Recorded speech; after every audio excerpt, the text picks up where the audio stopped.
peace of Christ to all of us. Damai Kristus menyertai kita. Saat ini saya ada ditemenin sama Dian.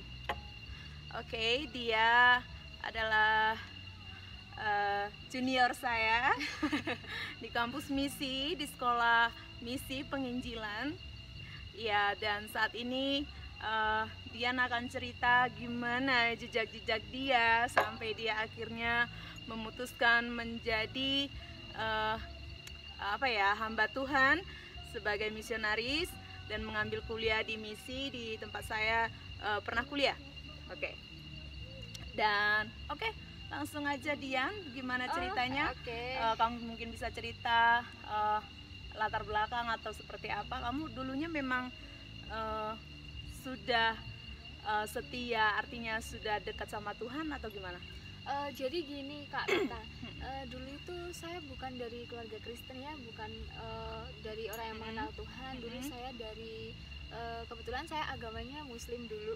Oh, dulu dari lahir, keluarga juga semuanya Muslim kan. Terus habis itu saya kenal Tuhan Yesus itu baru 2 tahun yang lalu. 2 tahun ya. Setelah saya lulus SMK. SMK. Gitu. Iya. Saya kan waktu itu kebetulan ada acara Kak. Ada acara di Hotel Wijaya Kaliurang kan. Di situ tuh aku kan punya temanku tuh teman SMK kan Kristen. Terus dia ngajakin aku, mau nggak Dian ikut acara namanya camp perempuan berharga kayak gitu. Nah kan dari situ kan aku penasaran kan Kak. Terus habis itu kapan itu? 2 tahun yang lalu? 2 tahun yang lalu. Kapan ya? Januari mungkin? Januari. 2 tahun yang lalu. Oke. Januari iya nggak sih? Aku lupa inget. Pokoknya 2 tahun yang lalu. Terus habis itu kan aku mau kan dari judulnya aja tuh kayaknya tuh udah menarik gitu loh, perempuan berharga kan. Terus ya udah aku mau ikut di sana camp 2 hari 1 malam seingatku. Kayak gitu. Terus di situ kok loh, kata temanku itu acara bukan buat orang Kristen aja, tapi ternyata aku masuk di situ memang acara buat orang Kristen kan. Aku awalnya kaget. Berarti awalnya dibohongin ya? Iya, bukan dibohongin Kak, tapi kan maksudnya emang mungkin dia kan punya hati buat aku yedo. Iya, maksudnya gitu. Kebohongan yang membawa berkah ya. Iya, nggak bohong juga sih, tapi ya gitulah. Ya. Terus habis itu kan aku kesana, terus kok ini acaranya kayak doa-doanya juga doa-doa orang Kristen kan, tapi dari situ aku merasa aku tuh plong kayak gitu loh Kak. Dari semua masalah kayak gitu di hidup aku tuh kayak aku tuh berdoa di situ meskipun dengan caraku dan mereka semua dengan cara mereka masing-masing kan aku nggak ngerti. Mereka nyanyi juga aku diem kan Kak. Tapi lama-lama aku juga jadi kayak tertarik gitu loh. Terus habis itu ya udahlah, acaranya kan berlangsung kayak gitu.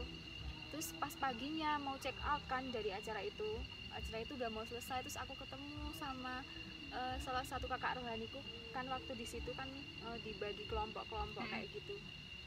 Namanya Tante Sandra. Orangnya gimana? Jangan-jangan aku kenal lagi. Yang gemuk ya? Gemuk ya? Suaminya bule? Bukan.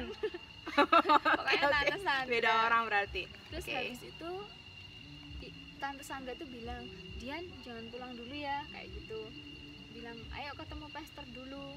Aku kan dalam hatiku aku mikir dong Kak, ketemu pastor mau ngapain? Tapi ya udahlah kayak gitu kan.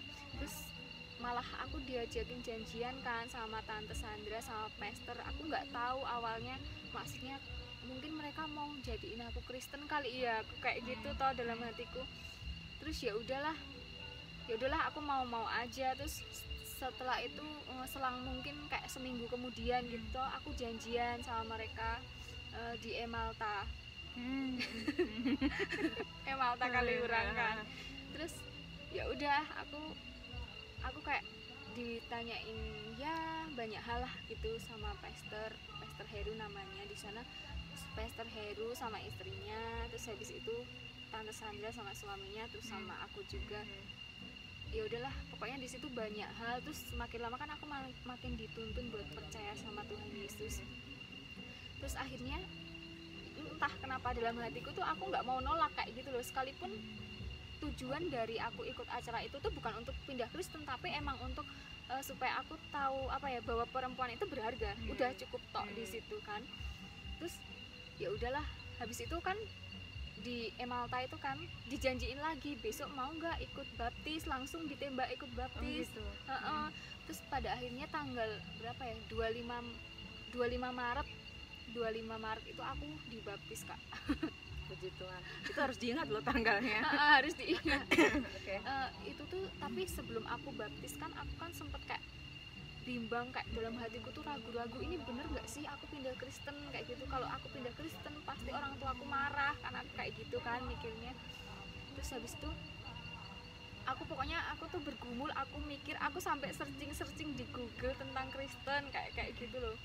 Hatiku tuh kayak bimbang, dan pada akhirnya aku bermimpi Kak di malam itu. Serius? Aku bermimpi. Wow, Jadinya tuh 1 hari sebelum baptisan ya? Pas sebelum baptis tuh Benar-benar ini ya, bener-bener kayak sampai Tuhan tuh mau meyakinkan aku kayak gitu untuk loh. bikin keputusan ya. Wow. Jadi mimpinya tuh apa ya, aku tuh kayak ada di sebuah padang gurun gitu loh Kak. Bukan padang, iya sih padang gurun yang warna coklat itu loh. Padang gurun tuh luas banget, dan di belakangku tuh kayak ada ribuan Gurun pasir lah berarti ya? Ya nggak ngerti lah itu. Di belakangku tuh kayak ada ribuan orang gitu, banyak orang. Terus di sini tuh ada apa ya, aku nggak bisa lihat sih Kak, tapi dalam hatiku aku ngerti gitu loh Kak, bahwa ini tuh sosok yang seperti ini, terus yang di sini sosok yang seperti ini. Jadi kan ada 2 orang, yang satu sebelah sini, yang satu sebelah sini. Nah yang sebelah sini itu seperti berjubah putih kan Kak, tapi bener-bener tubuhnya tuh bercahaya gitu loh Kak, sampai kayak aku mandang tuh nggak bisa gitu loh Kak. Itu Tapi Tuhan ya? itu mungkin Tuhan Yesus kan. Bukan mungkin, emang Tuhan. Iya kan, aku belum tahu waktu saat itu. itu belum tahu ya. Terus yang di sebelah sini tuh ada kayak apa ya, maaf ya Kak, itu tuh kayak orang sorbanan gitu loh Kak. Sorbanan. Iyalah, karena ibaratnya di hadapan dua pilihan itu. Sorbanan itu warna coklat, terus aku lihat matanya tuh kayak mandang aku tuh sinis kayak gitu loh. Kayak benci gitu loh sama aku. Aku tuh bingung. Intinya tuh di dalam mimpi itu tuh aku disuruh milih antara ini atau ini. Tapi aku merasa bahwa yang di sebelah sini tadi, yang bercahaya tadi tuh kayak mengulurkan tangannya ke aku kayak gitu loh Kak. Terus gitu, terus yang di belakang Nyambut aku tuh, kamu gitu lah ya. Terus yang di belakang aku tuh pada teriak kayak Muhammad kayak gitu. Wow. Supaya aku milih dia kayak gitu mungkin kan. Serem banget ya, gila. Terus pada serem akhirnya banget. Aduh, tambah lama tambah dingin ya, soalnya kita di bawah kaki gunung nih Say. Oke. Terus ya udah kan, pokoknya habis itu, pokoknya seingat aku terakhir kali aku mau melek mata itu yang pas yang berjubah itu tadi loh Kak, ini tangannya ke aku, kayak mengulurkan tangannya kayak gitu. Terus habis itu aku paginya aku yakin aku dibaptis. Wow, gila. Baptisnya tuh serem jauh banget toh. Gimana? Kan rumahku kan di gunung. Baptisnya tuh di mana ya? Pokoknya tuh di lembah apa ya namanya? Lembah Tirto atau lembah apa ya? Aku Daerah lupa. mana tau itu? Daerah Jalan Magelang gitulah, daerah utara. Mana itu tuh hujan Kak, bener-bener hujannya tuh deres banget toh. Di jalan aku dibaptis sama temenku yang tadi ngajak aku ke acara itu loh, yang di camp. Nah itu aku kan berdua kan boncengan, sampai kayak naik motor hujan-hujanan, luar biasa. Sampai hujannya tuh bener-bener kayak nggak biasa itu loh Kak, kayak banjir kayak pengen gitu menghalangi loh. ya. Gila, ya. Terus pada akhirnya aku tetap kan ke sana. Posisi hujan, posisi dingin, aku tetap ke sana. Terus akhirnya aku dibaptis kayak gitu. Wah, luar biasa. Terus dibaptisnya aku juga ditemenin sama Tante Sandra. Wah, luar biasa. Serem banget loh sebenarnya. Soalnya kan aku juga belum berani kan Kak ngomong sama orang tua kayak gitu kan. Terus makanya Tante Sandra nemenin aku dibaptis itu. Terus itu kita flashback ya, waktu tentang kamu ikut camp itu ya. Kira-kira apa yang membuat kamu ngerasa ini beda banget nih sama Muslim waktu dulu gitu, sampai kamu benar-benar memang memutuskan kalau mau pindah pun nggak masalah gitu? Jadi gini ya Kak, kalau aku sendiri sih bukan gimana, cuman aku ngerasanya kalau di Muslim itu berdoa kan mungkin pakai ayat-ayat kayak gitu ya Kak. Kita nggak ngerti artinya, kita udah doa dia doa aja kayak gitu kan. Tapi kan kalau di yang berarti doanya hafalan ya? Hafalan. Nggak ngerti, pokoknya itu dibacain artinya apa, pokoknya nggak ngerti. Betul. Terus kalau misalnya aku yang pas di camp wanita berharga itu kayak bener-bener ya aku tuh Dian, kamu berdoa ya berdoalah menurut sesuai hatimu, dan Tuhan tuh dengar, Tuhan tuh bisa apa ya, bisa dengan semua bahasa kamu. Aku tuh ngerasa kayak gitu loh, kayak Tuhan tuh bener-bener ngerti. Tuhan tuh lebih mementingkan isi hati, apa sih yang mau kita ungkapin ke Tuhan, kayak gitu sih aku ngerasanya. Berarti ada dua perbedaan ya. Kayak misalnya kalau di Muslim kamu harus melafalkan doa, sedang kamu nggak ngerti artinya dan nggak tahu juga apa Tuhan mendengar dan kenapa Tuhan hanya mengerti bahasa itu ya, Iya, bahasa benar. Arab itu. Iya, kayak Sedangkan kalau di Kristen, kenapa kita terserah kita mau doa dalam hati Iya. pun Tuhan mendengar dan ngerti semua bahasa gitu ya. Makanya kamu akhirnya bulat tekad Terus untuk ke- pindah agama jadi iya. Kristen, meninggalkan Muslim ya. Terus kalau untuk dari pengajaran yang kamu dapatkan itu kira-kira ada nggak yang kamu mau bagikan atau seperti apa gitu? Maksudnya pengajaran secara Iya, secara kayak wanita berharga itu kan spesifik banget ya, wanita berharga. Karena aku juga pernah tahu ya kalau di Muslim kan wanita itu seperti apa diperlakukan. Nah itu kira-kira ada nggak yang membuat kamu yang merasa ini nih gitu? apa ya Kak ya, aku udah agak lupa juga sih Kak, soalnya aku lebih ke mikirin yang penting sekarang aku udah selamat, aku udah ikut Tuhan Yesus, kayak gitu aja Pokoknya sih. masa lalumu yang masa lalu Udah saat bener-bener- Muslim itu dilupain Ya, semua ya. Jadi udah nggak ini ya. bener-bener nggak bisa inget, rasa sakit hati pun juga kayaknya tuh nggak bisa ada gitu Nggak loh, ada karena ya. udah kayak aku tuh baru gitu loh Kak, kayak gitulah. Iya, iya. Nggak ngerti aku kenapa. Luar biasa. Nggak, itu karena kasih Tuhan mengubahkan ya. Terus kalau sekarang orang tua kamu udah tahu dibaptis juga? Udah tahunnya tuh sebenarnya waktu itu kan aku sering pakai kalung salib itu loh Kak. Terus kalau misalnya ketemu orang tua kayak gitu kan, aku selipin kan di balik baju supaya mereka nggak tahu. Terus akhirnya kan aku sering upload juga di Facebook lah, di upload mana lah kayak gitu kan, akhirnya ada tetanggaku atau siapa yang mau orang tua orang tua aku tuh nanya nih, kamu udah pindah loh kayak gitu, pindah ke Kristen. Ya aku nangis lah, maksudnya di satu sisi aku mau dengan keyakinanku yang ini, tapi aku juga nggak mau ngebohongin orang tua, tapi aku juga tahu bahwa pasti hati orang tua aku sakit kayak gitu loh. Aku udah kayak campur aduk gitu, dimarahin sih enggak, ya cuma ditanyain, tapi kan ya mau nggak mau aku juga takut kayak gitu. Terus ya udah sih, akhirnya selang waktu berjalan ya nggak diapa-apain sih. Cuman Kalau bapak gitu? nggak dimarahin, cuman kalau ibu tuh masih kayak ya biasalah Kak, kan seorang ibu kan pasti nggak rela dong anaknya nggak kayak yang kita harapkan kayak gitu. Kalau dari ibu sih, ibu cuma sering cuek aja, atau kalau emang dia lagi marah besar kayak gitu pasti disangkut pautin sama aku pindah agama kayak gitu. Seolah-olah aku tuh udah nggak nganggap orang tuaku, kenapa aku tuh nggak izin dulu. Durhaka gitu menurut. Durhaka Ya kalau kayak izin gitu. nggak mungkin Ya dikasih itu kan. makanya aku mikirnya kalau izin Dan lagi kan umurmu kan udah termasuk dewasa ibaratnya ya, udah Iya. 20-an gitu. enggak, Oh belum? Oh, waktu itu belum? aku masih umur 19? 18 kayaknya. 18? 18 tahun. Berarti ini sekarang 20? Sekarang aku 20. Wow. Tapi ya 17 tahun juga sebenarnya udah bisa memutuskan sih sebenarnya. Itulah.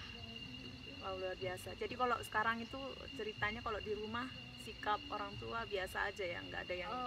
Enggak sih. Berarti Enggak kamu sebenarnya. salah satu dari orang Muslim yang beruntung sebenarnya, Iya. karena ada banyak mengalami penganiayaan ya, karena ya yang seperti aku bilang tadi ya, selain dia sebenarnya ya ada yang mau kesaksian juga, cuman karena masih takut ya, karena dia anak dari seorang kiai pesantren kiai yang memiliki pesantren dan lumayan terkenal, jadi dia lumayan agak takut. Tapi kita pastikan bahwa di video berikutnya dia pasti ada ya kan, untuk kesaksian, untuk bukan mau mengatakan seperti apa, tapi hanya untuk menunjukkan bahwa memang Tuhan Yesus itulah jalan satu-satunya. Karena dari segala agama ya, bahkan di agamamu sendiri kan tidak ada yang bisa menjamin keselamatan ya. Dan kamu juga kan sudah mendapat penglihatan itu juga, perjumpaan dengan Tuhan Yesus, bahwa hanya Tuhan Yesus yang menyambut dan dia penuh dengan kemuliaan kan. Nah, jadi ya interpretasinya kembali kepada masing-masing, tapi luar biasa ya. Ini satu dari mungkin berjuta-juta atau beratus juta dari orang Muslim yang sangat beruntung. Jadi kamu punya peluang untuk berdoa buat keluargamu ya. Iya benar. Karena kamu artinya kamu nggak mengalami penganiayaan, penyiksaan, ya kan, diusir dari rumah, karena mayoritas kayak gitu sih. Karena di Muslim sendiri pun kalau ada yang murtad katanya ya, bahkan ada surahnya juga ya, ada ayatnya mengatakan kan nggak ada masalah kalau dibunuh juga kan ya. Iya begitulah. Nah itu jadi Tapi aku juga nggak terlalu ini sih, soalnya waktu aku muslim aku juga bukan muslim yang ketat kayak gimana gitu. Cukup sholat aja kayak gitu sih aku.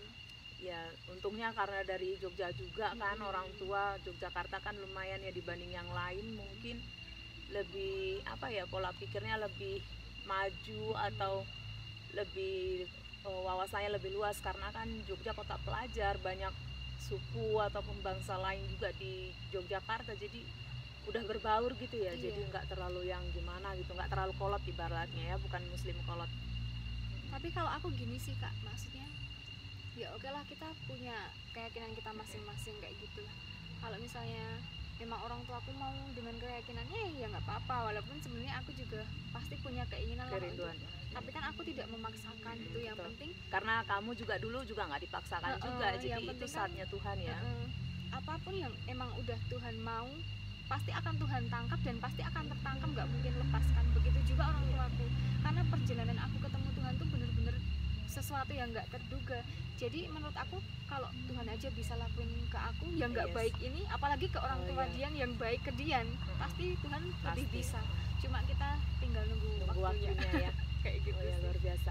Nah kalau mungkin kemarin ada yang berdoa buat kamu, nah kamu yang jadi berdoa buat orang tuamu ya, kita dukung doa ya saudara. Oke. Terus gimana ini kok sampai kamu akhirnya memutuskan menjadi seorang hamba Tuhan di misi penginjil lagi gitu kan, nggak tanggung-tanggung gitu. Sebenarnya sih aku kuliah di sana bukan untuk supaya aku jadi penginjil, tapi hanya ingin mendalami firman Tuhan. Ingin mendalami firman Tuhan. Kan kalau misalnya aku hanya di gereja aja mungkin nggak cukup juga. Terus kalau misalnya aku mau minta tolong pastor ini itu, aku kan juga terbatas ya. Pastor kan juga pasti kan banyak lah pekerjaannya kayak gitu. Jadi aku pikir aku ikut STMIS aja kayak gitu kan, sekali nanti aku bisa mendalami. Tapi kalaupun memang suatu saat Tuhan akan utus gitu Tuhan ya, memang akan mau memilih Dian, ya Dian nggak tahu, yang penting Dian sekarang jalani apa yang udah Dian pilih aja kayak gitu. Wow, luar biasa. Kita dukung doa ya supaya dia menjadi ya seorang Dian yang sungguh-sungguh kuat dalam Tuhan, terus dia menjadi hamba Tuhan yang luar biasa, nanti pasti Tuhan pakai karena dia Tuhan tuntut menjadi di sekolah misi, itu artinya Tuhan punya rencana dan pasti untuk menjadi hamba Tuhan ya kan, penginjilan pasti Tuhan utus. Ada yang mau aku tambahin sih Kak sedikit.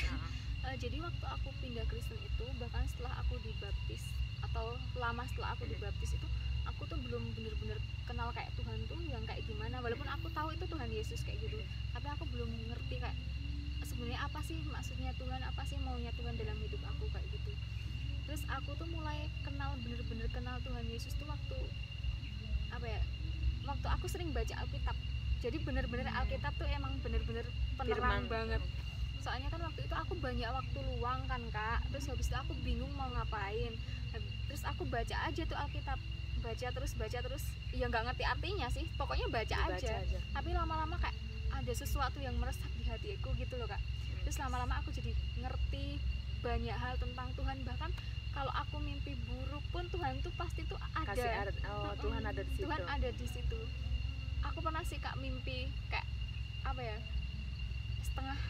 setengah melek, kayak setengah enggak kayak gitu kan, kayak ada bayangan hitam gitu loh Kak yang mau merasuk ke aku. Tapi Tuhan tuh ada, Tuhan di sebelah sini lah, di sebelah kiri kan, dia tuh kayak bercahaya gitu loh mukanya, wajahnya. Tuhan bilang jangan kamu apa-apakan dia anakku, pergilah, bilang kayak gitu sama yang bayangan hitam itu. Terus langsung pergi gitu aja. Jadi aku pikir wow, itu ya wajahnya Tuhan Yesus kayak gitu. Sekarang aku jadi merinding. Luar biasa. Terus nggak cuma itu aja sih, nggak cuma satu kali, tapi setiap aku mimpi buruk aku tuh langsung tahu dengan siapa aku harus menyebut kayak gitu. Tuhanku tuh Yesus, jadi aku langsung aja nyebut Tuhan Yesus kayak gitu, nggak bingung aku harus nyari pertolongan kemana kayak gitu. Terus pasti setiap aku nyebut nama Tuhan Yesus kayak gitu, pasti aku langsung bisa bangun dari mimpi buruk itu. Jadi tuh Tuhan tuh menurut aku bukan hanya menjaga kita di dalam dunia nyata ya Kak ya, tapi juga di alam mimpi juga kan. Semua alam kan milik Tuhan gitu. Tapi benar yang kayak kamu bilang, kenapa kamu merasa ada kekuatan saat kamu membaca firman Tuhan? Karena pada mulanya adalah firman, itu kan ada di Yohanes 1 ya. pada mulanya adalah firman, firman bersama-sama dengan Tuhan, dan firman itu adalah Tuhan. Jadi ya firman yang kita dalam bentuk fisik itu Alkitab, yaitu firman Tuhan. Nah itu adalah Tuhan sendiri gitu. Jadi kalau kita memang baca firman, ya memang seharusnya seorang Kristen seperti itu. Makanya kita belajar ya semuanya. Kalau kita menjadi Kristen jangan hanya mendengar firman Tuhan di gereja. Itu nggak cukup. Jadi kita harus punya mesbah pribadi, kita baca firman Tuhan juga. Nggak ada namanya istilah orang Kristen itu Kristen kalau dia belum selesai baca Alkitab ya. Harus baca Alkitab karena firman Tuhan itu kekuatan kita. Karena gimana pun pastor nyuruh kita atau pastor mimpin kita doa, tapi kalau dalam hati kita sendiri nggak mau, maksudnya nggak mau benar-benar menyatu Gak ada Tuhan, tindakan ya. juga kita nggak akan menyatu sama Tuhan kayak gitu loh Kak. Kita nggak akan lebih intim gitulah. Ya sama, berarti itu sama seperti iman tanpa perbuatan adalah mati ya kan. Jadi kalau misalnya kita beriman, oke, aku Kristen, aku percaya Kristus gitu, tapi ternyata kita nggak ada tindakan, sama aja bohong kan. Jadi sama dengan mati. Jadi musir setan juga, setannya ketawa gitu, karena nggak ada kekuatan dari firman Tuhan. Bener Bahkan kan? ada di Alkitab ya Kak yang setan ketawain itu. Oh ada ya, makanya sampai murid Tuhan Yesus itu heran kenapa setannya nggak bisa diusir gitu kan. Jadi karena kurang beriman. Nah iman itu timbul dari apa? Pendengaran akan firman Tuhan ya kan. Jadi kita dengar. Nah saya sarankan juga ya, karena firman itu adalah Tuhan sendiri dan iman timbul dari pendengaran dan pendengaran akan firman. Kalau bisa ya, untuk kita membaca firman itu kita bersuara. Oh iya. Jadi saat kita bersuara itu kan pasti didengar sama telinga. Nah itu akan timbul iman. Sama kayak misalnya kalau lagi kita ujian, aku tuh praktek ya. Makanya aku kadang suka mikir gitu loh, kenapa ya kok firman itu harus diomongkan, harus didengar telinga. Karena ternyata aku kan dulu kalau ujian itu suka membaca sendiri, hening gitu, hening, cipta satu ruangan, pokoknya tenang gitu ya, nggak bisa diganggu gitu. Tapi ternyata aku malah lebih banyak lupa. Tapi saat misalnya aku sambil membaca gitu ya, walau ada yang teriak-teriak gitu ya di kelas tuh, nah Pancasila satu, nah misalnya gitu ya contohnya mereka tuh. Nah saat aku ada ujian itu, aku ingat tuh, ini tadi ributnya kayak gini nih, dia tadi waktu ribut dia ngomong kayak gini. Jadi malah lebih ingat dari orang yang kita dengar sendiri daripada yang kita dengar di dalam hati kita gitu loh. Makanya firman Tuhan itu benar-benar, dan Tuhan itu tidak salah dalam mengatakan bahwa iman timbul dari pendengaran dan pendengaran akan firman Tuhan. Jadi kalau bisa kita dengar firman Tuhan juga di rumah selain di gereja, dan kita harus bersuara supaya apa? Supaya firman itu kita dengar dan itu timbul menjadi iman kita. Karena kalau misalnya kita bersuara itu bisa jadi kekuatan kita sendiri ya Kak. Iya. Kan kita dengar suara kita berarti oh ini ya yang Dian mau, oh ini ya yang aku mau, kayak gitu. Jadinya akan lebih kuat gitu loh Kak iman kita kayak gitu sih. Soalnya aku juga ngerasainnya gitu. Berarti kita tambahin lagi, jadi kayak apa namanya, ada firman Tuhan perkataan profetik ya. Kamu udah dapet belum yang perkataan profetik? Apa Artinya kuliahnya? perkataan yang penuh kuasa. Oh iya, ada Ya sih kan? kayak gitu. Jadi saat kita berkata firman itu langsung ada kuasanya, yaitu tadi membangkitkan iman kita dan otomatis membangkitkan kita gitu. Jadi saat kita iya, jadi kayak lebih mantap gitu ya kan. Kadang kalau misalnya pas lagi kena firmannya yang kena banget gitu, biasanya aku ulang-ulang juga sih. biar lebih mantap. Iya, biar lebih mantap. Misalnya apa yang tidak pernah timbul dalam hati, yang tidak pernah didengar oleh telinga, yang tidak pernah terpikirkan, timbul dalam pikiran ya kan, yang tidak pernah kita bayangkan, itu yang Tuhan sediakan. Nah itu kadang berulang-ulang gitu. Kalau kan aku ayat yang aku suka tuh apa ya, kemanapun aku pergi menjauhi rohmu. Oh iya. Oh yang itu loh Kak, yang apa namanya, jika aku menaruh tempat tidurku di dunia orang mati, ya, atau di kediaman, itulah. Apakah untungnya itu?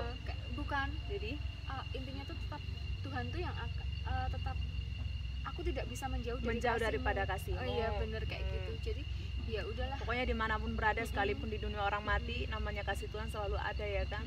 Kayak gitu. Wow, kalau bicara Tuhan kayaknya nggak ada habisnya ya Tuhan. Aku kadang suka mau nangis kalau bahas-bahas Tuhan gitu. Oh, banyak banget lah kesaksian ya, intinya banyak kesaksian. Intinya saudari kita Dian ini sudah terima Tuhan Yesus dan dia luar biasa sekali. Sekalipun mungkin ya orang tuanya masih muslim, keluarganya semuanya masih muslim, baru dia yang menjadi Kristen, tapi kita percaya dia diselamatkan dan seisi rumahnya pasti diselamatkan. Amin. Ya kan, sebagaimana Tuhan sanggup memanggil si Dian ya kan dengan caranya Tuhan gitu, maka Tuhan pasti akan juga memanggil keluarganya, membawa orang tuanya, keluarganya menjadi pengikut Kristus, karena tidak ada satupun yang dapat kepada Kristus kalau bukan Kristus sendiri yang menariknya. Jadi percuma juga ya kalau misalnya kita ngomong-ngomong gimana, yang penting kan sambil kita berdoa, kita tunjukkan sikap kita, ada perubahan, pasti kan dia akan cari tahu, bener nggak? Oke, nah itu luar biasa sekali ya. Wow. Buat teman-teman yang mungkin punya kesaksian, mungkin bisa sharing ke saya, atau nanti bisa dibikin komentar di bawah untuk mau berbagi buat kita, boleh tuh ya. Nanti bisa kita posting juga di video kita di channel ini. Yang pasti semuanya untuk kemuliaan bagi nama Tuhan, untuk memberkati semua banyak jiwa, semua jiwa, supaya mendengar bahwa nama Yesus Kristus adalah Tuhan satu-satunya. Haleluya. Kita nyanyi lagi yuk. Untuk YouTube ribet tahun ini. Nyanyi apa ya? Nyanyi apa kita?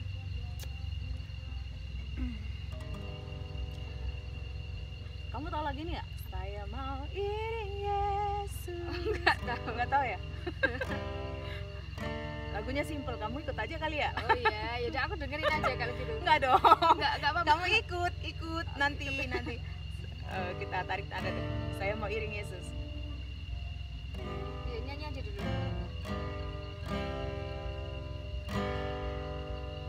Saya mau iring Yesus.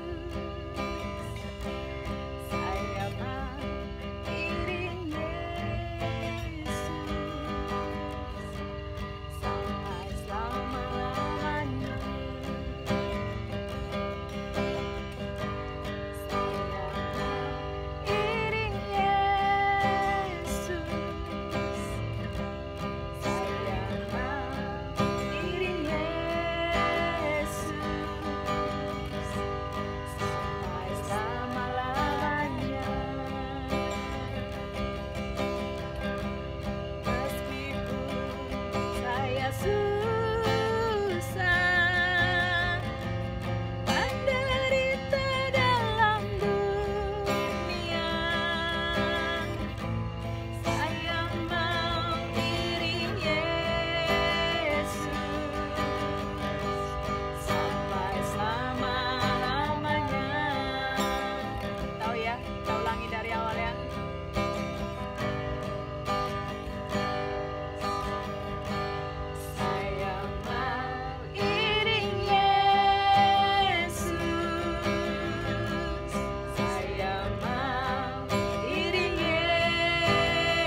Tuhan Yesus memberkati.